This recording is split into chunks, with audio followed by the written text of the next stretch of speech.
The Jonathan Benaya podcast is not only inspired by nature and travel, but by the people that work in it and those that are passionate about it.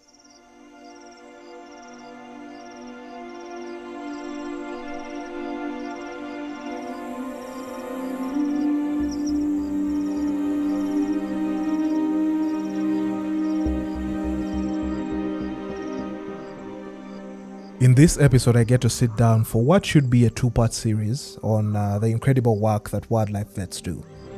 This special feature is part of my series ahead of the International Day for Veterinary Medicine. I will be joined by an awesome guest today who you will get to meet in a bit. And I must say, the work that she does warms my heart. The other half of this conversation will come at a later date.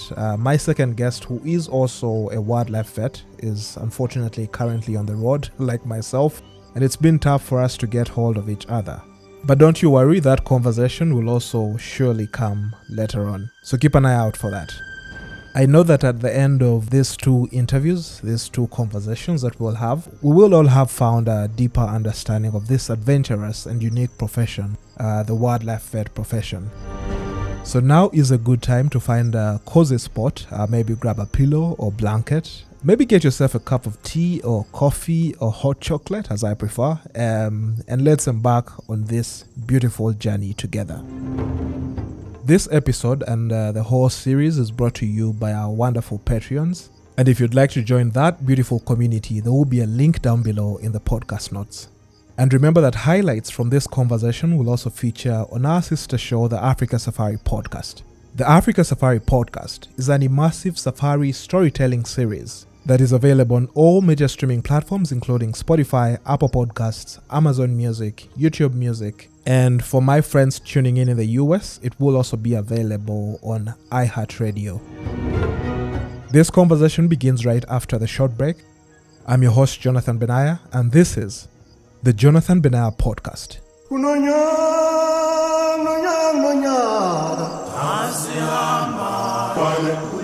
What's up, my beautiful people? Welcome to the Jonathan Benaya Podcast, a show that is wild, very wild. We are proudly Uganda's #1 conservation and tourism show, but we also benefit from a listenership from all across the African continent and the world at large. We try to put out a new episode every Sunday with discussions ranging around how to make the natural world a better place, creating awesome images, telling stories with words, wildlife films and photography, with occasional musings on sound and tech.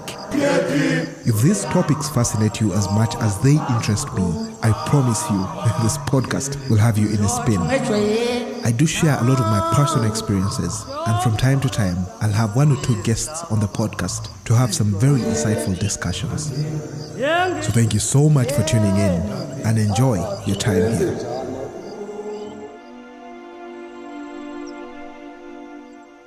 Welcome back to the Jonathan Benaya Podcast, where we uncover the beauty of Africa through its wildlife, our people, conservation, travel, and storytelling. And from time to time, we tend to squeeze in a bit of music as well. This week, I get to have a chat with an amazing human who I actually got to meet a couple of years back. And I've since followed and just really been fascinated by the kind of work that she does. She's one of many awesome people doing incredible conservation work behind the scenes, doing very positive work for our natural world. And perhaps this is a conversation that we should have had a bit earlier. It's one of those episodes that I'd imagine are long overdue, but I'm glad that we finally get to sit down and have a chat today. My guest is the resident wildlife vet at the CTC Conservation Center in Butambala, which is just a few kilometers out of Kampala City, Uganda's capital.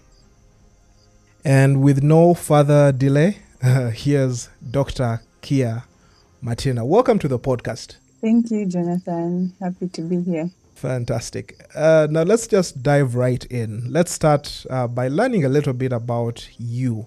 Mm-hmm. What were your initial years like? Did you always have a passion for animals and wildlife? Well, Jonathan, growing up, we grew up with a lot of animals because my father loved animals. So we always had dogs, cats, Yeah. rabbits, chickens, turkeys. We always had like a little farm going on at home. Yeah. So I would like to think that I got a love for animals from him.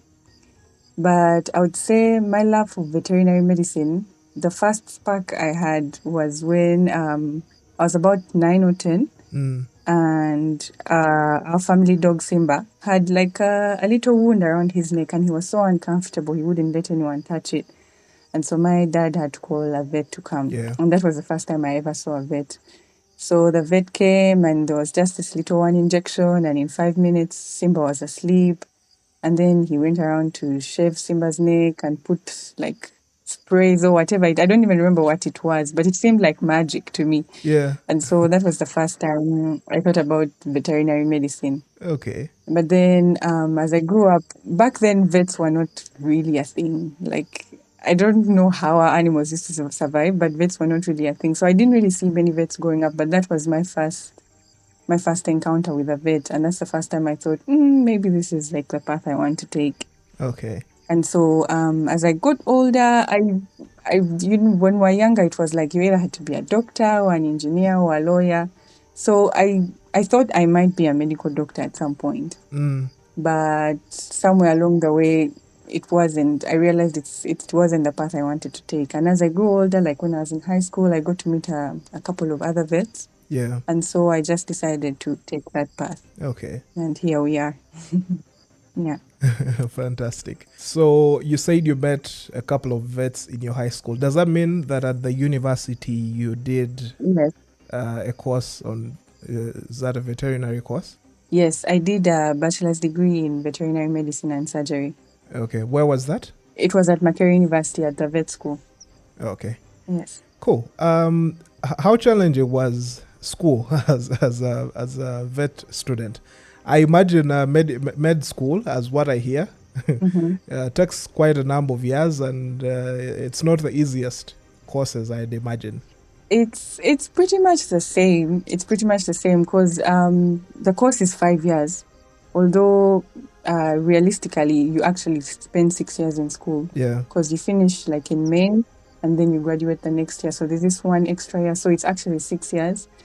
And I would like to say it's not an easy course. It's really not. There were so many challenges, so many books to read, so much information. You can imagine you're not just learning about this one individual, learning about what a dog looks like and what a cat looks like and what a horse looks like. And so it's a lot of information. Yeah. And it can be quite challenging. But I like to think that it was the passion for animals that got me through. Okay. But it certainly was not easy. Yeah. Yeah.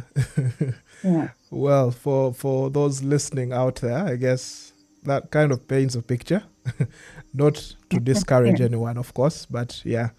Okay, now, basically, when all of us leave the university, you really want to get right into, really want to get your hands dirty, get right into work.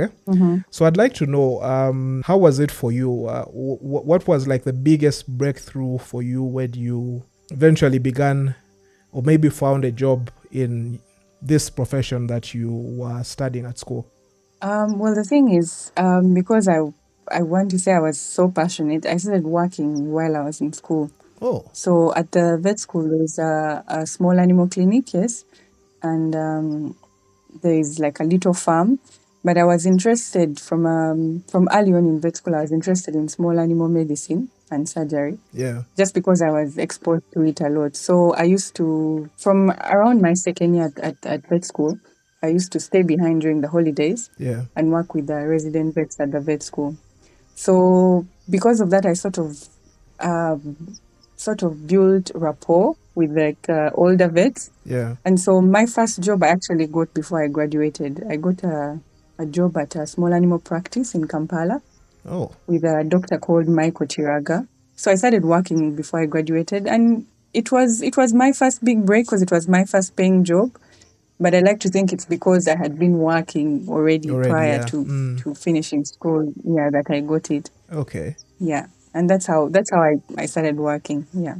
Okay, interesting.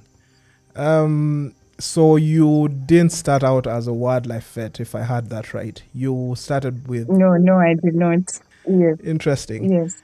Um, how then do you end up in this field of wildlife veterinary work? Is it the same? Is it related? It's fascinating that you go from treating dogs and things that we have running around the house to dealing with majestic, almost scary animals. Well, I always had like a little bit of interest in wildlife, but when I was in school, getting internships into like wildlife medicine, like to work at the zoo, was not as easy as it was to get an internship like at a small animal clinic. Yeah. So I never ever seemed to find a break in when I was in school. But then when I started working at the small animal clinic, my current employer Yeah. used to come. He had dogs and cats in the city, so he used to come to the clinic to get treatment for them. And so once in a while, he would come and ask for like some medication for his wild cats, which he wouldn't name. Yeah. And it's because at that time he didn't have a vet. So we would help him here and there where we could. The medicine is not very different. It's quite similar. Okay. It's just there's a little bit of tweaks here and there. Like, for example, a dog is going to put its butt for you, but a lion is not going to do the same. So you have to find a way around it.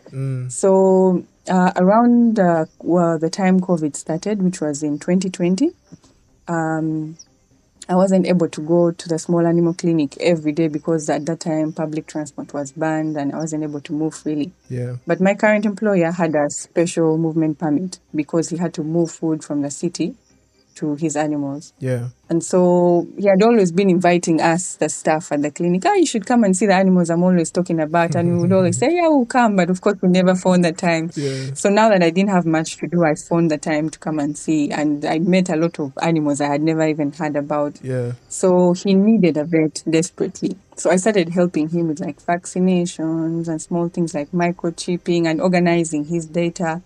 And then 2 months of doing that, and he hired me fully. Oh, wow. And so I sort of had to recalibrate my idea of what I want to do. And 4 years later, I think it's paid off. Okay. Wow. That's a beautiful story. Yeah. Do you miss your old patients at all? Like the domestic patients? Well, once in a while, I still get to work with domestic patients, like when I'm in the city. Okay. It's not something you just switch off. So I'd like to think of myself as maybe an all-rounder at this point, but just with specific interest in wildlife. Okay. But yeah, I'll work on a dog or a cat any day. Yeah. Yeah. So your current office is the CTC Conservation Center, which I've been to a couple of times. Yes. And Yes. it's quite fascinating, the number of species that you have there. So let's now talk a little bit about your life as a wildlife vet. I'd like to know, what is an average day like? I don't know if there's even anything like an average day for a wildlife vet, but just paint for us a picture of what your day is usually like. Well, I would say an average day, well, a day where there are no surprises, is basically I wake up. You have to wake up really early. So I'm awake by 7. Yeah. And what I do is like an animal health check. So I check on everything that is moving and breathing. And then usually I have like a couple of patients that I'm working on. So once I do the routine health check, and then I work on those patients, maybe giving them their medicines or like treating their wounds or things like that. Yeah. And then because there is animal healthcare staff, I then move on to like supervising them and making sure they're doing the right thing. And then it sounds like pretty summarized, but by the time I'm done with that, it's already like 3 p.m. So it's pretty much that, just like, yeah. Okay. I understand you work with quite a number of animals, if I could say a wide range of animals. Yes. Including some that aren't actually native to Uganda. Yes. How do you manage the balance of treating this diverse list of species, if I could call them? Well, I'd say the most important requirement is knowledge. So I try and read a lot and read up a lot. And then I try and also build this community of vets around me who work with these animals, like in their native countries or in captive facilities. Okay. So where I don't know, at least I have someone to reach out to. But the most important thing is knowledge. Like if you want to treat an iguana, there is somewhere where it is written that this is what you have to do and this is the medicine that it needs.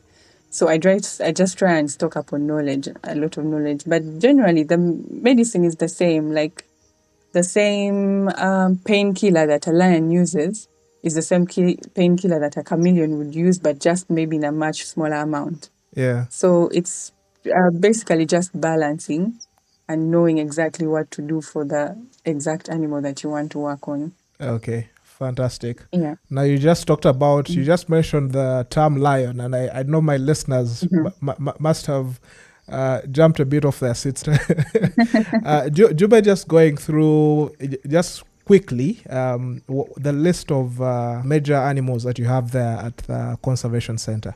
Well, we have lions, which are the most iconic. We have spotted hyenas. We have one striped hyena, but we're hoping to add some more. Okay. We have lemurs. We have chameleons. We have venomous snakes, gaboon vipers, rhino vipers. Nice. We have a couple of non-venomous snakes, like house snakes and egg eaters. We have iguanas from Fiji and from Galapagos. Yeah. Then we have a couple of ungulates, so zebras, donkeys, waterbacks, Uganda kobe, impala. Wow. Then we have African grey parrots. We have some sitatungas. Then we have a number of small cat species, so African golden cats, savo cats, genet cats, civets, crocodiles. I think I'm leaving a bit some out, but that's pretty much the gist of it. Yeah. Wow. Yeah. Oh, like recently we also added some giraffes. Oh yes, I saw that on your Instagram. Yes.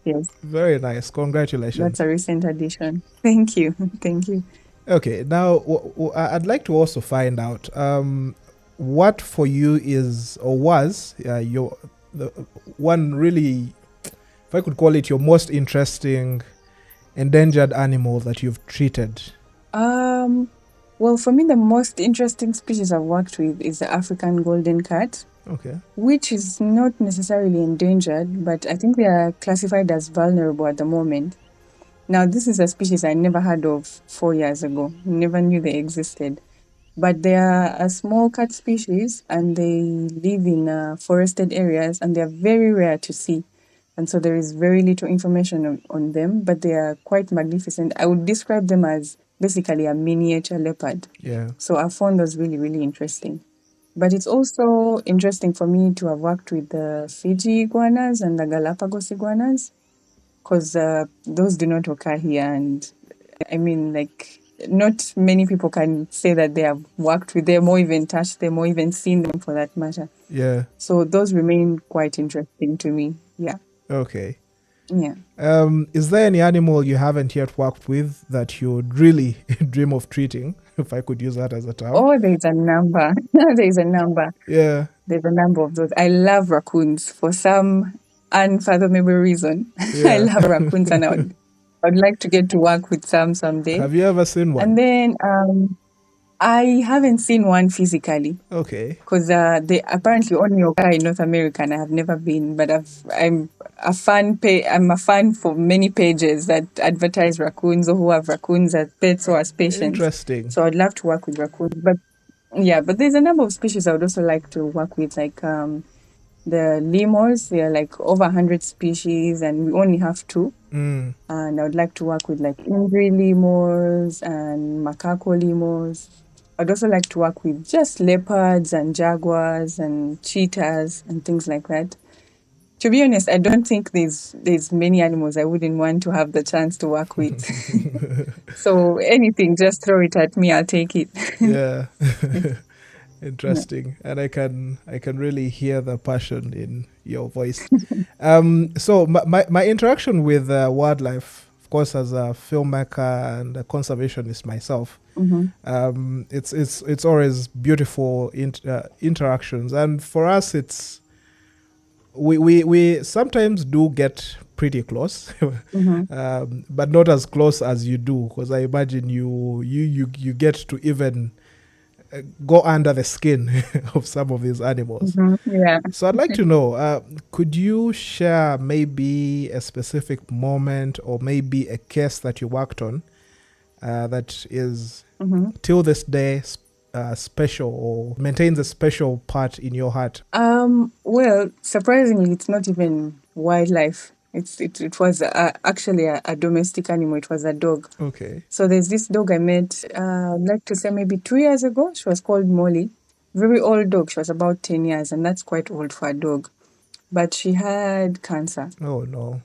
She had cancer of the liver, and her owner had decided to put her down, to euthanize her. So he brought her into the clinic, and unfortunately, many times it's so emotional that the owners don't want to be there when it's happening. So they sort of like leave the animal behind with you. But then at that time, we had a visiting vet from Japan. She's called Dr. Nabioki. So as we were preparing like our medication and to put in the stuff to get her down, Dr. Nabi looked at her and said, but this dog, it looks like she still has like a fighting chance. She looks like a dog that, she still wants to live. And we were like, what are you talking about? The owner said we put her down. Like, we can't now just call him and say, let's give this another try. She was like, no, in Japan, we really, really try until like there's no option, until the medicine is not working. So she went back to her place and she came back with a bunch of medication. She was like, try this and try this and try this. And in 3 days after trying her medication, Molly was like pretty much as good as new. Wow. And so we had to break the news to the owner. And the owner was like, okay, like he had not prepared for this, but he was happy to have his dog for some more time. Yeah. And then Molly went on to live for 1 more year after that, surprisingly. Oh, wow. And it just taught me just how much, like we look at animals and they can't speak, and I would like to say many times we take them for granted, but they also have the will to live.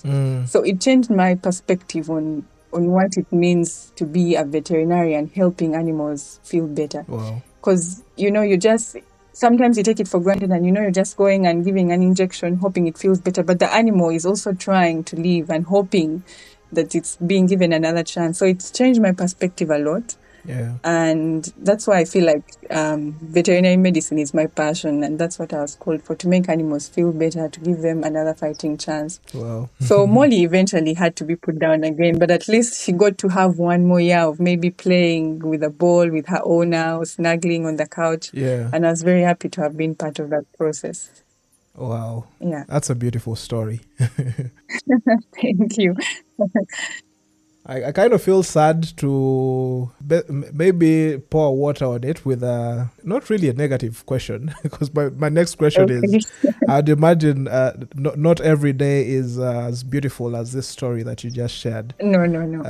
You must have some challenges in this field of yours. I'd like to know, what are some of the biggest challenges you face in the kind of work that you do? Well, I'd say first and foremost, it's with like equipment and medication, especially in a country like Uganda, which is like third world. There's not a lot of advances in medicine or equipment coming in. Yeah. So sometimes even the basic thing you want to maybe use to treat worms, you can't find on the market. So that can be quite a challenge. And for the longest time, the veterinary community has not been as close-knit as it is trying to be right now.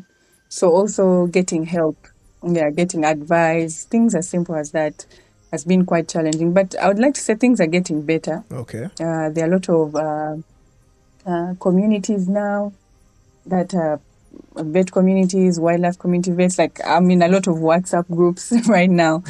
But that has been the main challenge: equipment, medication. And then generally the vet industry is underpaid, I would like to say. Yeah. So I would like to see more vets getting higher salaries. Yeah. Yeah. But that's pretty much it. I think the passion for working with animals sort of trumps it all. Yeah. But it's still quite a challenge. Yeah. Yeah. Wow, that's interesting. You guys deserve, because I'd imagine you're not so many. No. When I was talking to who is Dr. Kalema. I had Dr. Kalema, Gladys Kalema on the podcast Okay. a couple of months back, and Mm-hmm. she did mention that the numbers, not just in Africa, but internationally, the vet numbers are, especially in the wildlife space, Yes, yes. aren't as many. Yeah. It True. seems to be a specialist profession, if I could call it, and I think you guys deserve all the good stuff for all the beautiful work that you Yes, yes, I think so too. I do. think Yeah. so too. But we're getting there, yeah. We're Yeah. getting there. Okay. Yeah. Nice. So I'm just imagining, of course, with any occupation, there are what you'd call occupational hazards or safety hazards. Mm-hmm. And in a field like yours, where you are dealing with animals that could literally maul you, or if the venomous snakes, which could literally end your life if an accident happened. Yeah. I'd like to know, have you ever had, if I could call it, a close call with any of your patients or any of the animals that you work with? Oh yeah, I've had many close calls. Yeah. I've had many close calls. It's hard to like mention one that stands out right now, but I've been chased by an impala with horns. I've been kicked once by a zebra. I was very worried that I had broken something. I'm picturing you running around, eh?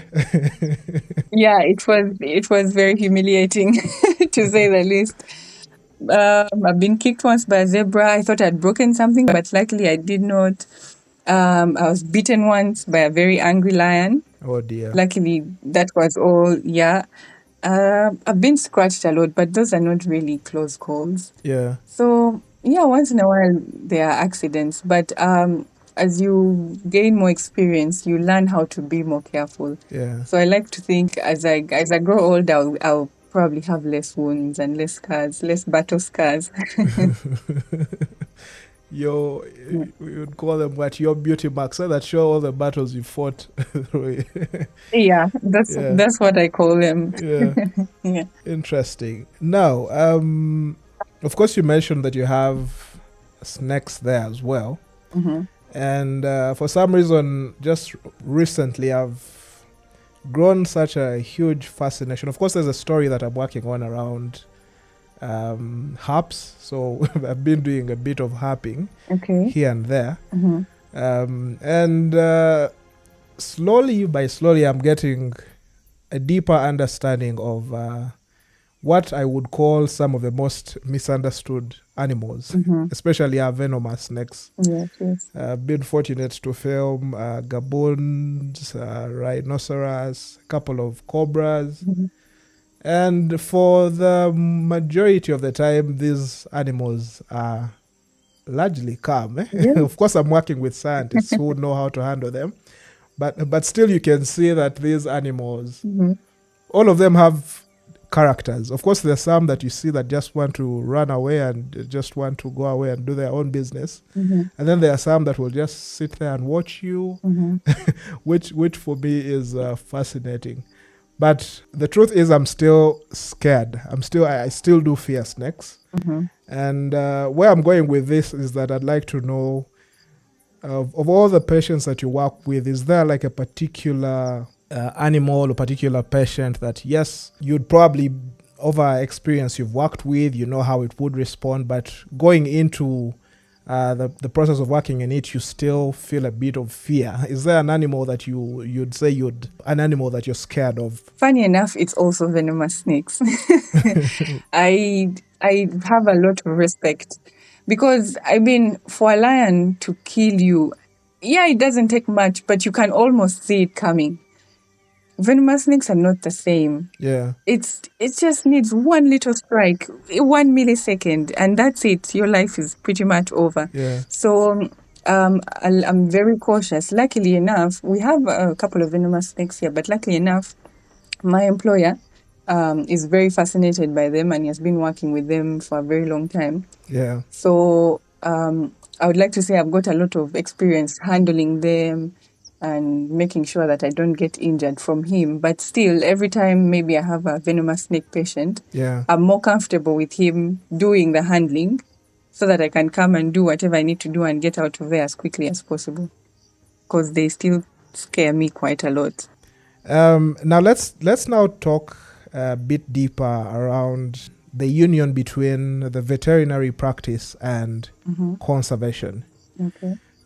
So I'd like to know how the work you do is fundamental in the general practice of conservation.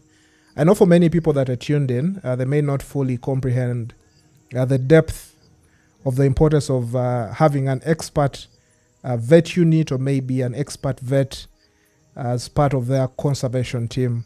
How does your work as a wildlife vet benefit conservation, especially in a country like Uganda or on the African continent? Well, the thing is, most people have to understand is that nature is not exactly what it was maybe even 10 years ago. Yeah. So because of the fast growing human population, there's a lot of encroachment, and you see most times animals are endangered. And what are the reasons for the endangerment? It's humans are encroaching into their habitats, or there is poaching. Every once in a while, there are animals who are snared and things like that. So I think as the world evolves into something that is different, in which nature is not as pristine as it was back then, Yeah. vets become more and more important because they are important to preserve the animals that are there in order for them to have the next generation of animals. Because imagine if, let's say, we had 50 lions in a national park, and then by the end of the year we have lost 25 lions because they have been snared and no one was there to help them. Yeah. Or they got some kind of disease which could have been prevented, but no one was there to help them. So I think just what veterinarians have to offer, just the medical treatment and improving the animal welfare, is very, very important for conservation, because it helps us preserve the population which already exists and gives them a fighting chance in order to produce the next population for the future generation. And it also becomes much more important in captive facilities like the one in which I work, because most of the animals who are here are animals who are going to live here for the rest of their life. Yeah. So as a vet whose main job is to ensure health and proper welfare, it is important that a vet is here to make sure that their stay for whatever number of years here is comfortable and is also productive for the next generation of people.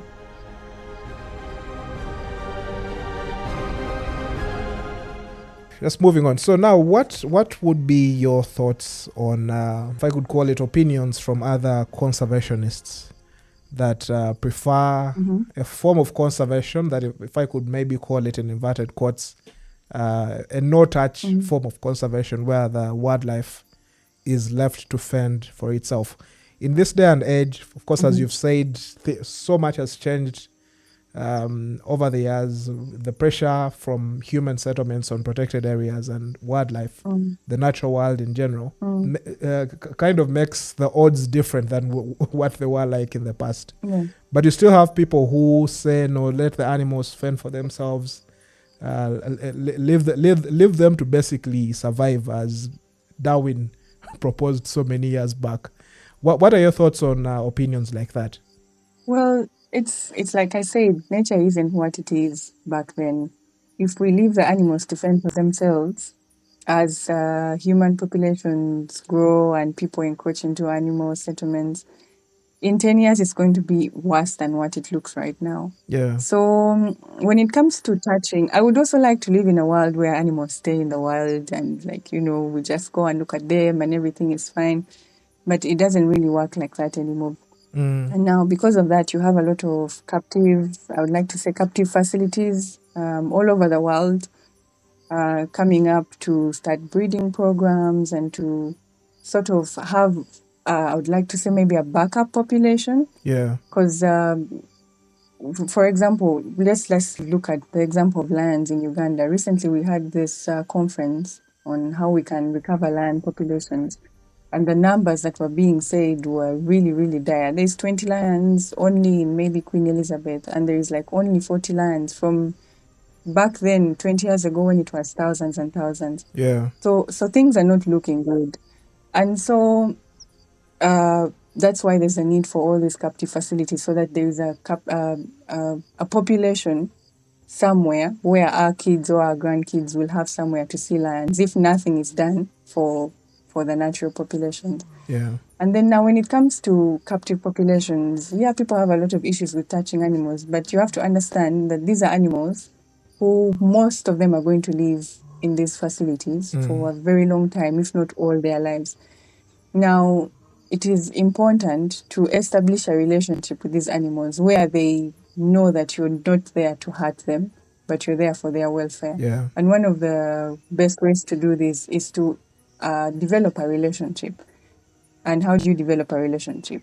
Making sure that they know you're the source of food, making sure that they know you're the source of love and comfort.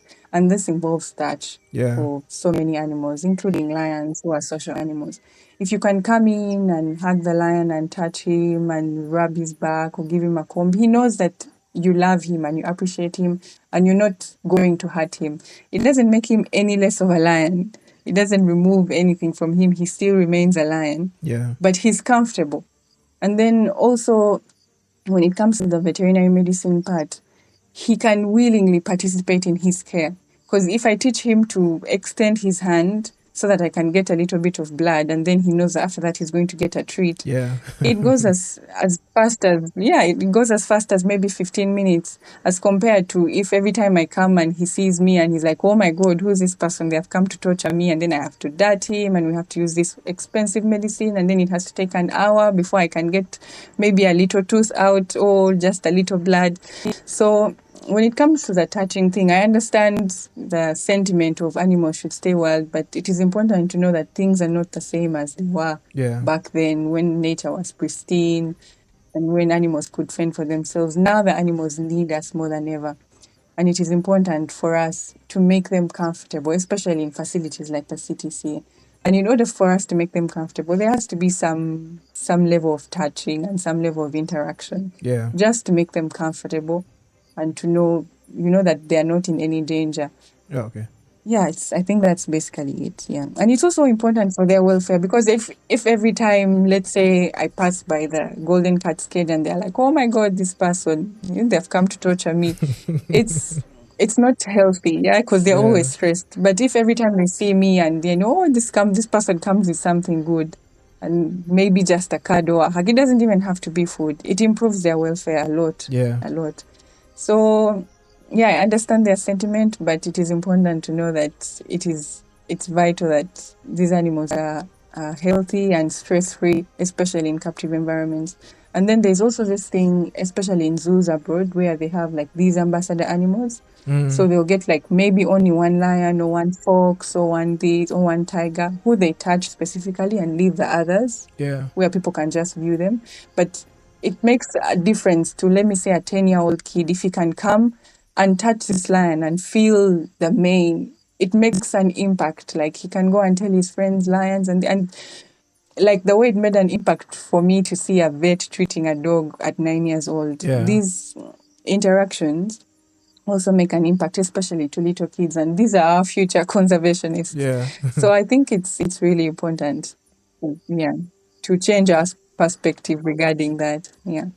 I really like the perspective around conservation education, and in our previous episode on this very series, I got to speak to a doctor who works at the Wildlife Conservation Education Center, and the discussion around conservation education is one that is indeed a powerful one. The fact that it's not just a theory that you're telling people, facts and what, especially these future conservationists, the fact that you can let them maybe be an animal keeper for a day and have them really experience it. So in Uganda, I've observed that vets, of course you told us a little bit about how the work you do is closely related with conservation. But one thing that fascinates me is the ongoing translocations that are happening and that have happened over the years.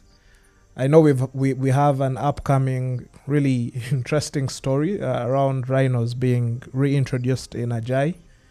And I've closely followed previous translocations of giraffes around the country, Pianupe to Kidepo to Mburo, and it's whenever I go around to tell these stories, it's always fascinating to see how well populations do and how successful conservation efforts can be in reviving ecosystems. But I'd like to know, have you participated in any of such translocations? And maybe just let us know, usually in such operations, what is the role of a vet?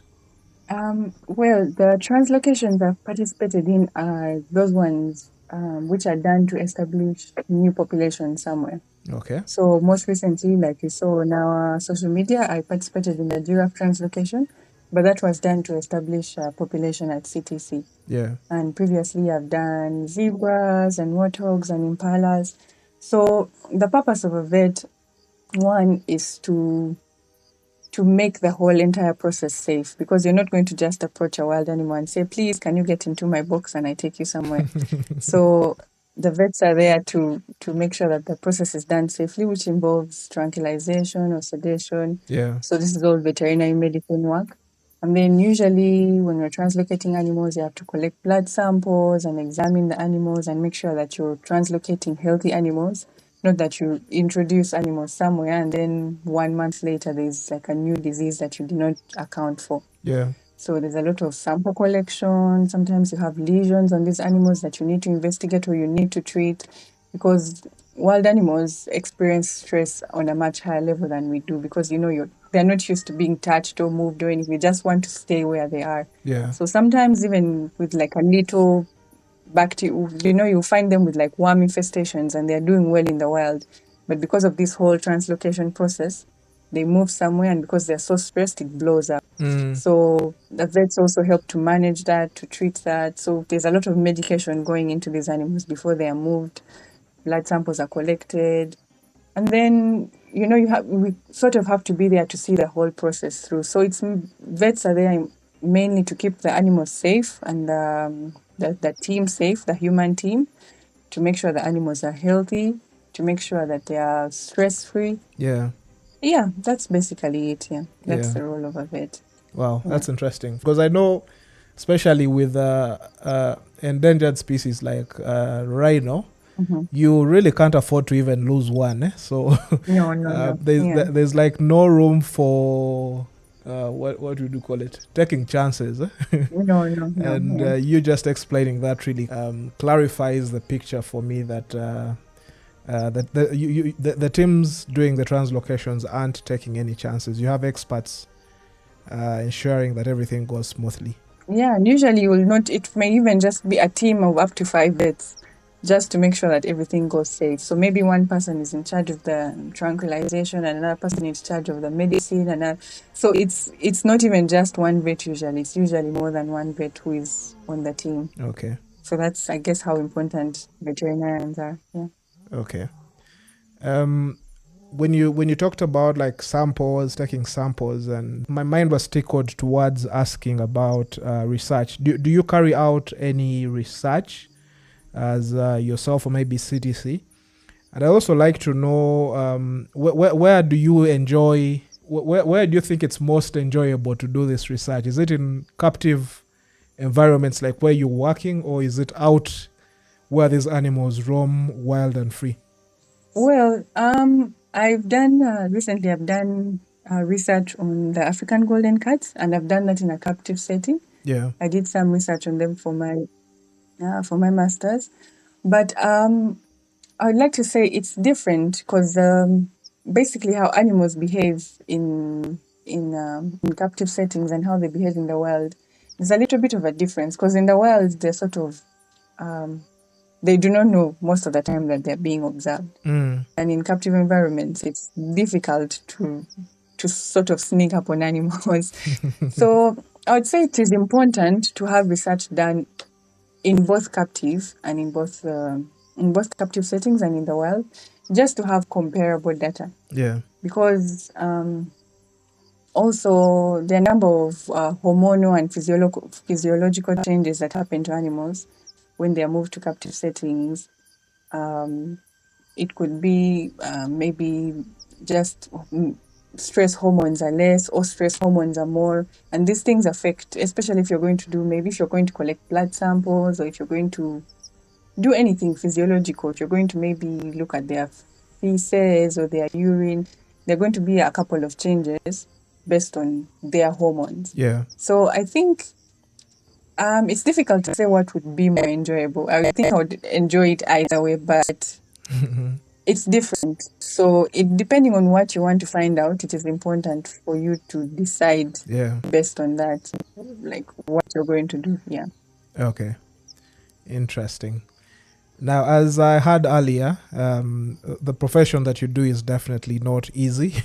But I'd like to know what would be your motivations, or what keeps you going through the challenging times? Well, like you already know, I have the passion for a very long time. Yeah. So that's important. What wakes me up in the morning and gets me going is, this is what I've always wanted to do. And I think it's important to love what you do. Yeah. But then also there's this, I would say maybe richness. It's not a very financially rewarding job. Yeah. But I usually like to say that the reward I get is different. The number of animals I get to work with. Yeah. And then animals, they appreciate, they sort of give the love back. When you love an animal, it almost gives you the love back twice or even 3 times more than what you gave. Just a little cuddle and he wants to cuddle you 10 times more. So for me, that is what I call the richness. That is the rewarding part. Yeah. And back then when I was working with small animals, and I was working a lot with animal owners because people have to bring in their dogs and their cats, just the appreciation from owners was also rewarding for me. Yeah. So I think it's that, just the passion and the richness in what the animals give back to you and what people who see what you're doing give back to you. Okay. That's what keeps me going. That's what motivates me. Yeah. Wow. That's a beautiful response. How do you balance the intensity of your job with your own personal downtime? I'd like to know if when you're not like busy handling the animals or treating them, what do you like? What do you enjoy most to do in your free time? Well, I like to think of myself as an introvert. So I am a homebody. I go out sometimes, but not as much as maybe I should be. So I'm watching TV a lot. I like to read books. Yeah. I have a small circle of friends who I like them to come home and, we have a thing going on at home. Yeah. But that's basically it. Work takes up a lot of my time, but I try and squeeze in time for my books or for my TV shows. Yeah. And I also like to travel once in a while. Okay. Yeah, here and there. Nice. Yeah. Okay, now just back to veterinary stuff again. Mm-hmm. So I did mention earlier that we had Dr. Kalema on the podcast. Mm-hmm. And for those tuning in, you can just scroll through the episodes. You will be able to access that episode. We had a really deep conversation with Dr. Kalema around her illustrious journey. Mm-hmm. But one of the points that she put out that kind of stuck with me was the percentage of female vets vis-a-vis the male vets. And she said, as you've also mentioned, that things have changed a bit over the years, but the percentage is still not balanced. I think she mentioned it's 20-80. So I'd like to know from you as a lady working in the vet space, what would be a message to young women out there that are contemplating joining the field of wildlife veterinary medicine, or maybe generally people who want to come and work in this field? I'd say just go for it. Go ahead and do it. It's the 21st century. It's 2024. What a man can do, a woman can do. When I was growing up, I didn't meet any female vets until I think I was in high school when I met the first female vet, her name is Dr. Bana. Yeah. She's a small animal vet.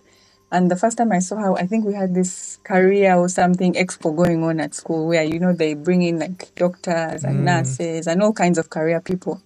to come and give you a perspective on. Yeah, I remember you also had something Yeah, like that. exactly. To come and give you a perspective on what you might like to do.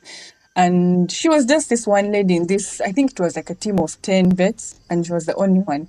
But she was so soft spoken and she was like well put together. And, you know, we always had this idea of a vet is some guy with overalls and gumboots and running around with an injection, chasing animals. Yeah. But she didn't look like that, but she was a very successful vet. So that was another thing that inspired me. Like, you know, I can do this. So I'd just like to say to all the girls who are thinking about doing it, just do it. If you have the passion and feel like this is the field that you want to go for, do it. Like, there are going to be a lot of challenges. Yeah. But I mean, what doesn't have challenges? Everything is challenging. So just go and do it, find your footing, and you know, you make it. Yeah. Wow. I mean, animals love women more anyway. I like to think, yeah, because women are smaller and soft spoken, you know, animals sort of tend to feel like they are less threatening. So I feel like if anything, veterinary medicine is like the best career choice for women, for people who are trying to work with animals. Yeah. Wow, that's a beautiful message. That's a very beautiful message. Are you inspired by any, do you have like any local or international role models in the vet space? I have quite a lot. Dr. Gladys is one of them. She has been for a very long time because she was like one of the few female vets who are like out there in the news. Yeah. And things like that. But over the years, I've met a couple more vets. Many of them are international vets who are like working with wildlife and doing like really big things. Like in South Africa, you have these vets who are dehorning rhinos, so that they don't get poached. Or these vets who are like removing snares and treating elephants and things like that. So it's a really, really long list of vets that inspire me. But even locally, you know, if you go like to districts, like in the village, you find like one district vet who is treating all the animals in the neighborhood. And I find that really, really inspiring because they don't really have to. Yeah. They would probably get paid either way, but you know, they'll sit with their phone by their side and they wait for a phone call and they'll go and do it however small it is or however unrewarding, because not many farmers are going to give you 100K for doing a C-section on their cow, but you go and do it anyway. Yeah. So I find that really, really, really inspiring. Like the vets are out there and many of them have a passion for what they do. It also keeps me going. Like I'm not the only one, you know, making sure that animals are living a better life. Wow. Yeah. So it's a long list. I would not be able to finish it on this podcast. Wow. That was just beautiful that you said. And yours definitely sounds like a very rewarding, of course, might not be monetary, but very, I don't know what term to use. Emotionally rewarding. Yeah. So maybe just as we head towards the end of the episode, I'd like to know what would you like to see different? What would you like to see change for the next generation of wildlife vets? Of course, I know you're relatively young, but you have a wealth of experience, both from the domestic side and also the wildlife space as well. And as we celebrate the International Day for Veterinary Medicine tomorrow, I'd like to know what things do you want to see different, be it in the world of infrastructure or maybe in the way vets are trained, or just let us know all the good stuff. Well, starting from like first principles, we only have one. I'll talk about maybe Uganda in particular. We only have one vet school in the whole country. So hopefully that can improve in maybe the next 10 years at least, so that people can have more access. Because, for example, my vet class, we were only about 50. By the time I graduated, we were like 30 only. Oh dear. So I imagine if there were more vet schools and more teachers, there would be more numbers. And then obviously I would like to see more women. Not many women are encouraged to do veterinary medicine because, like I said, you know, we always imagine some guy in overalls chasing large cows and it's always like, oh, it's such heavy work. But I mean, women are doing it all over the world. There are very many women vets. So I'd like to see more women in the veterinary industry. And then, like I said earlier, more pay. Yeah. We deserve more pay generally as a profession. And then also just more mental health support, more emotional health support. Yeah. I learned this just when I was graduating, that vets are among the most likely people to commit suicide, especially abroad. Oh dear. The thing is, here suicide is a taboo, but many vets, like, they go into drugs or into alcohol because it's a very emotionally tasking profession. Yeah. Because you go and you work on this animal and then it dies, and then the owner's like, oh my God, because they think you're doing some kind of magic. It takes a toll on you. Yeah. And when you keep doing it over and over and over again, you accumulate all that emotional baggage. So I'd like to see maybe more support, more mental health support, so that we don't have more vets losing their lives or more vets becoming alcoholics or just changing profession altogether. Yeah. Yeah, because it's a very important profession and we need more people. We don't need to lose more people. Yeah. So, yeah, I guess that's pretty much it, yeah. Wow. And you couldn't have said it better. That's a very, very powerful note to end the episode on. But just finally, I don't know if there's anything that perhaps you could have missed that you'd want to share. Maybe, do you have any final thoughts? Do you want to share maybe the CTC details if people want to keep in touch with the work that you guys have going on there? Okay. This is the time to do Sure. all that.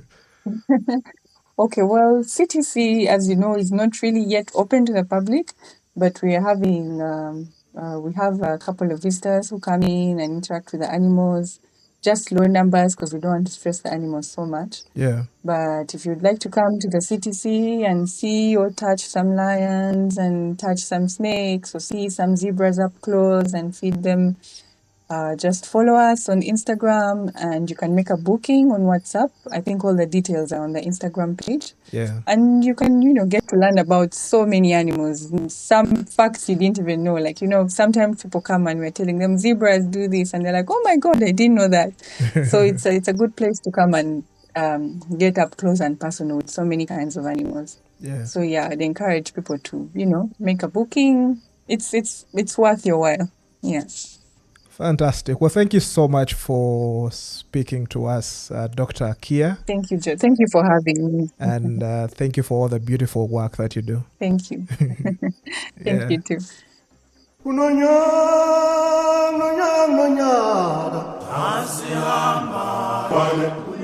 Wow, what a privilege it's been to sit down and have this beautiful chat with one of many unsung heroes out here doing incredible conservation work for our natural world.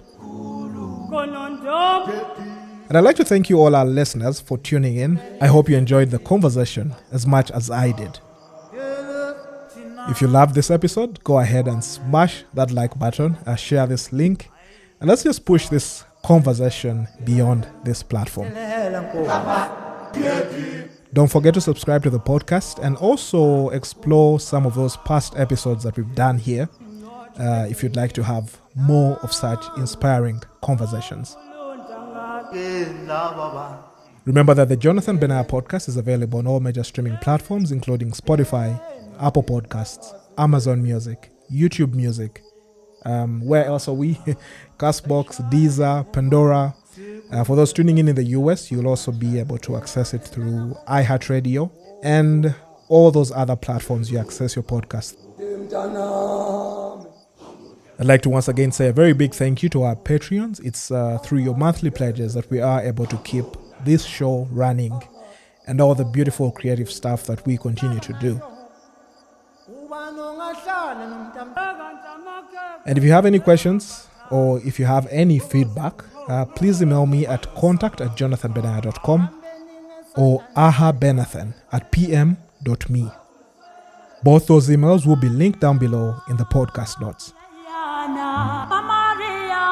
And until next time, keep discovering, keep conserving, and let's all keep celebrating Africa. Talk to you in the next one. The Jonathan Benaya podcast is not only inspired by nature and travel, but by the people that work in it and those that are passionate about it.